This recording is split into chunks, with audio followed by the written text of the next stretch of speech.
Hai semua, welcome back to our podcast Level 16. Dalam episod lepas, kita bincang tentang kenapa emas bernilai ribuan tahun, betul?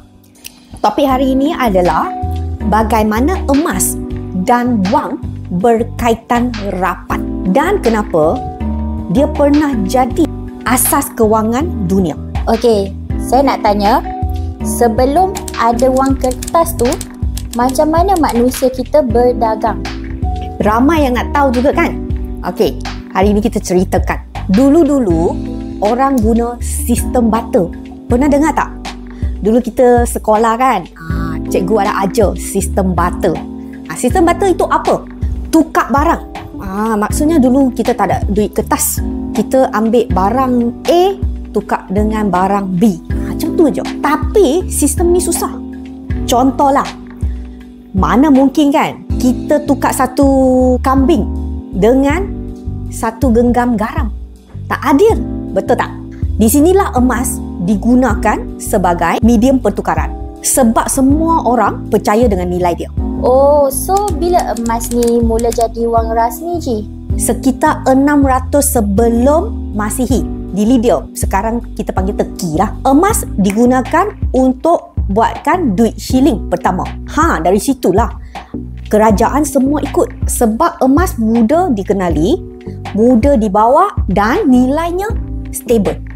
Macam kita selalu dengar istilah gold standard. Apa maksud sebenarnya gold standard ni? Gold standard ialah sistem kewangan di mana setiap wang kertas ada sokongan emas.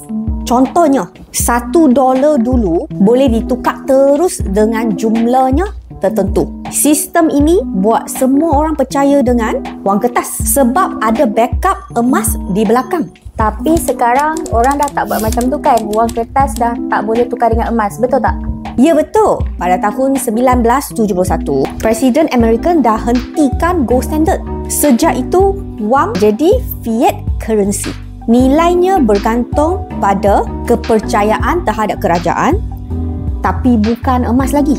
Kalau macam tu, emas ni masih penting lagi ke dalam kewangan moden sekarang, Cik? Penting, sangat penting lagi. Walaupun bukan lagi asas wang, bank pusat masih simpan emas sebagai reserve. Bila ekonomi tak stabil kan, orang tetap beli emas sebagai perlindungan nilai. Okay, thank you, Ji. Hari ni kita semua faham kenapa emas jadi asas kepada wang dan kenapa emas ni kekal penting walaupun sistem kewangan dah berubah.